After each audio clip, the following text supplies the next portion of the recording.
By the time most people reach 70, they have lost more than a third of the bacterial species that were present in their gut at 40. Not weakened, not temporarily reduced, lost, absent from their internal ecosystem in a shift so gradual and so consistently silent that no symptom announced it, no standard test detected it, and no doctor thought to mention it. What is dying is not random. The bacteria that age and modern life push toward extinction first are not the marginal ones, not the species whose absence goes unnoticed. They are the species that were doing the most consequential work. The species producing the compounds that maintain the integrity of your intestinal wall. The species manufacturing the molecules that crossed into your brain and suppressed the inflammation that ages neurons. The species whose population collapse, confirmed now across multiple research cohorts, is associated not merely with digestive changes, but with a measurable acceleration in the rate at which the brain grows older. Something specific is dying in your gut.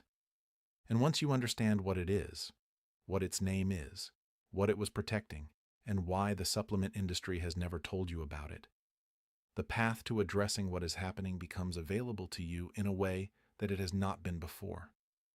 In this video, I am going to name the 3 species that decline most consistently and most consequentially after 65, tell you exactly what each one was doing for your brain, and give you the specific intervention for each that the research supports.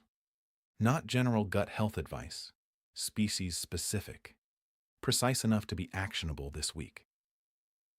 At around the 9-minute mark, I need to tell you about a bacterial species, the most abundant beneficial organism in the healthy adult human gut, that has never appeared in any probiotic supplement you have seen on a pharmacy shelf. Not because the manufacturers haven't tried, because it cannot be kept alive through the manufacturing, packaging, and shelf life process that supplements require. The supplement industry cannot sell it to you, which means no one in that industry has any financial reason to tell you it exists. I will tell you its name, what it does for your brain, and the one food that feeds it. I have spent more than 3 decades in geriatric medicine, and the research on specific gut species and brain aging has moved faster in the last 5 years than I would have predicted. What has emerged is not a general picture of gut health matters. That picture was already clear. What has emerged is a precise one. Specific species, specific functions, specific consequences of specific losses. Let me give you the frame before I give you the science. In the late 20th century, ecologists studying Yellowstone National Park after the reintroduction of wolves documented something that had not been anticipated in its full scope. The wolves did not simply reduce the elk population. Their presence changed the behavior of the elk, which changed where and how the elk grazed, which allowed vegetation to recover in specific areas, which stabilized the riverbanks, which changed the course of the rivers. One species, reintroduced, altered an entire landscape through a chain of effects no single intervention was expected to produce. The scientists named this phenomenon trophic cascade, and the species at the center of it, the one whose presence or absence restructures the entire ecosystem, they called a keystone species. Your gut microbiome has keystone species, and after 65, those keystone species begin to disappear. Not every bacterial decline matters equally. Not every loss has equal downstream consequences. What makes the species I am going to name today different from the general picture of age-related microbiome decline is that their loss does not simply reduce microbial diversity. It removes the scaffolding that everything else depended on. And what follows is not a gradual proportional reduction in gut function. It is a cascade. The first species is one most people have never heard spoken aloud, including by their physicians. Its name is Faecalibacterium prausnitzii. In a healthy adult gut, it is typically the single most abundant beneficial bacterial species present, comprising between 5 and 15% of the total gut bacterial population by some estimates. It is, by the measure of presence, the dominant force in a healthy microbiome, and it is among the first to collapse with age. Faecalibacterium prausnitzii is the gut's most prolific producer of butyrate. The short-chain fatty acid I have described in other videos as the compound that maintains the intestinal wall, suppresses systemic inflammation, crosses the blood-brain barrier, and directly protects neurons. But F. prausnitzii does something beyond butyrate production. It actively suppresses a specific set of inflammatory signaling molecules, including IL-8 and IL-12, in ways that reduce intestinal and systemic inflammation independently of butyrate. It is an anti-inflammatory organism in itself, not merely a factory for anti-inflammatory molecules. Multiple research groups have now found an inverse relationship between F. prausnitzii abundance and cognitive performance. Lower F. prausnitzii, worse cognitive outcomes. The association has been replicated across cohorts of different demographics and geographies. In people with Alzheimer's disease, F. prausnitzii levels are consistently and significantly reduced compared to age-matched healthy controls. The second species is Akkermansia muciniphila. If F. prausnitzii is the gut's anti-inflammatory engine, Akkermansia is its wall builder. Akkermansia lives in the mucus layer of the intestinal wall, the protective coating between the gut's bacterial contents and the intestinal lining itself, and its primary function is maintaining that layer. It stimulates the goblet cells of the intestine to produce mucus, feeds on that mucus in a cycle that keeps the production system active, and in doing so, maintains the physical barrier that prevents bacterial toxins from crossing into the bloodstream.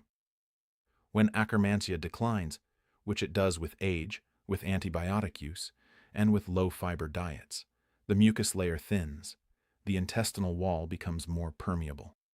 The lipopolysaccharides that I have described in previous videos begin to cross, and the systemic and neurological inflammation that follows is the direct consequence of losing the species responsible for keeping the wall intact. In research comparing gut microbiome profiles of older adults with and without cognitive impairment, Akkermansia is consistently lower in those with impairment. In animal studies, restoring Akkermansia has been shown to reduce amyloid beta burden and neuroinflammation. The translation to human intervention is an active area of research, but the directionality is consistent and the mechanism is established. The third declining species is not a single organism but a family, the Bifidobacterium genus. Bifidobacterium species are among the most extensively studied gut bacteria in human health, and their relevance to brain aging runs through a pathway that is almost never discussed outside of specialized research circles. Bifidobacterium species produce B vitamins. Specifically, several members of the Bifidobacterium genus are significant producers of B12, cobalamin, and folate. Both of these vitamins are critical for neurological function. B12 is required for the maintenance of the myelin sheath, the protective coating around nerve fibers, and for the synthesis of neurotransmitters including dopamine and serotonin. B12 deficiency produces neurological symptoms that overlap with cognitive decline, memory impairment, processing slowing, mood changes. After 65, Bifidobacterium abundance declines significantly, and with it, the gut's contribution to B vitamin synthesis declines. B12 deficiency in older adults is extremely common. Estimates suggest it affects between 10 and 30% of people over 65. Most of those individuals are either supplementing B12 or have been told their levels are low without a clear explanation for why. The explanation, in many cases, is the bacterial species that used to produce it. I want to tell you about a patient I worked with, no name, because this pattern is representative of something I have encountered multiple times, not an isolated case. This patient had been supplementing B12 on their physician's recommendation for just over 2 years. Their levels had initially been flagged as low at a routine blood draw. The supplement had been prescribed. At each subsequent annual appointment, the levels had risen modestly but had not normalized fully, and the supplement had been continued. What nobody had asked at any of those appointments was why the levels had fallen in the first place. When I asked that question and we looked at the clinical picture in full, the picture that emerged was of a gut microbiome that had been significantly altered over several years by a combination of 2 antibiotic courses and long-term proton pump inhibitor use. The Bifidobacterium populations, in particular, were severely depleted. The gut had stopped producing the B vitamins it had previously supplied. The supplementation was replacing a function that had disappeared. but the reason for the disappearance had never been named. And with no one naming it, the possibility of addressing it, of restoring the Bifidobacterium populations and supporting a recovery of the gut's B12 synthesizing capacity, had simply not been part of the conversation. That patient, with appropriate support for gut microbiome restoration, increased prebiotic intake, targeted fermented food consumption, the removal of unnecessary factors suppressing the gut environment, showed improvement in Bifidobacterium abundance on a follow-up stool analysis over 6 months, with a corresponding improvement in B12 levels that eventually allowed the supplement dose to be reduced. Their physician was genuinely surprised. They were not aware that the B12 deficiency had a bacterial source. Now, the 9-minute mark, the species I have been building toward. Faecalibacterium prausnitzii, the dominant beneficial species in the healthy gut, the primary butyrate producer, the anti-inflammatory keystone species I described at the start, cannot be purchased in any supplement. The reason is biological. F. prausnitzii is what researchers call a strict anaerobe. It cannot survive exposure to oxygen. The manufacturing processes required to produce, encapsulate, package, and distribute a probiotic supplement expose the bacterial culture to conditions that kill this species before it ever reaches a shelf. Companies have attempted to develop oxygen-stable formulations. To date, no commercially viable probiotic containing live F. prausnitzii exists for consumer purchase. This means that the supplement industry, which sells billions of dollars of probiotic products annually, has no product that addresses the species most consistently linked to brain aging through the gut. No probiotic capsule, no fermented supplement, no high-potency multi-strain formula. The species is absent from the market because the market cannot manufacture it. What does feed Faecalibacterium prausnitzii is equally specific. F. prausnitzii is selectively fed by inulin-type fructans, a category of prebiotic fiber found in highest concentration in a small number of common foods. Jerusalem artichokes are the richest natural source. Leeks are the most consistently available. Garlic, asparagus, and chicory root are also significant sources. These foods, consumed regularly, produce the conditions in the gut that allow F. prausnitzii to thrive. The reason most people do not eat these foods in abundance, and this is worth noting, is that in a gut with already depleted F. prausnitzii populations, inulin-type fructans initially cause significant gas and bloating, not because the foods are harmful, because the bacteria that would otherwise ferment them efficiently are absent, and the fermentation is initially chaotic. Many people try these foods, experience the gas, and conclude the foods disagree with them. The opposite is true. The gas is the indication that the gut needs them most. For Akkermansia, the research points to pomegranate polyphenols, L-tannins in pomegranate, as among the most specific natural stimulants of Akkermansia growth. A small glass of pomegranate juice daily, or a concentrated pomegranate extract, has been used in research protocols specifically targeting Akkermansia restoration. Fasting intervals also support Akkermansia. This species feeds on the gut's own mucus layer during periods without food, which paradoxically stimulates mucus production and gut wall maintenance. For Bifidobacterium, galacto-oligosaccharides, found primarily in legumes and available as a prebiotic supplement, are among the most specifically studied Bifidobacterium feeders. Combined with consistent fermented food intake, they support the restoration of B vitamin-producing populations in a way that generic fiber intake alone does not. Your gut microbiome is an ecosystem, and ecosystems can be restored. The principle that allowed wolves reintroduced to Yellowstone to stabilize rivers and reshape a landscape applies to the living environment inside your gut. Restore the keystone species, provide what they need, remove what suppresses them, and the cascade runs in the other direction. The wall strengthens, the inflammation reduces, the compounds that protect neurons begin to flow again. This is not a metaphor. It is the biological reality of what the research now shows. And it begins with knowing which species to restore and what those species eat. 3 things. Specific enough to start this week. The first is the Keystone Species Diet Protocol. Introduce gradually and consistently, the foods that feed the 3 declining species. For F. prausnitzii, 1 to 2 tablespoons of leek or 1 small Jerusalem artichoke, 3 to 4 times per week, building slowly to daily if no significant digestive discomfort prevents it. For Akkermansia, a small glass of pomegranate juice or 2 to 3 tablespoons of pomegranate seeds daily. For Bifidobacterium, 1 cup of cooked legumes, lentils, chickpeas, black beans, 3 or more times per week, combined with 1 daily serving of fermented food with live cultures. Begin each addition separately, across different weeks, to allow the gut environment to adjust. The second is the stool microbiome analysis conversation. Ask your physician or gastroenterologist about a comprehensive stool microbiome analysis.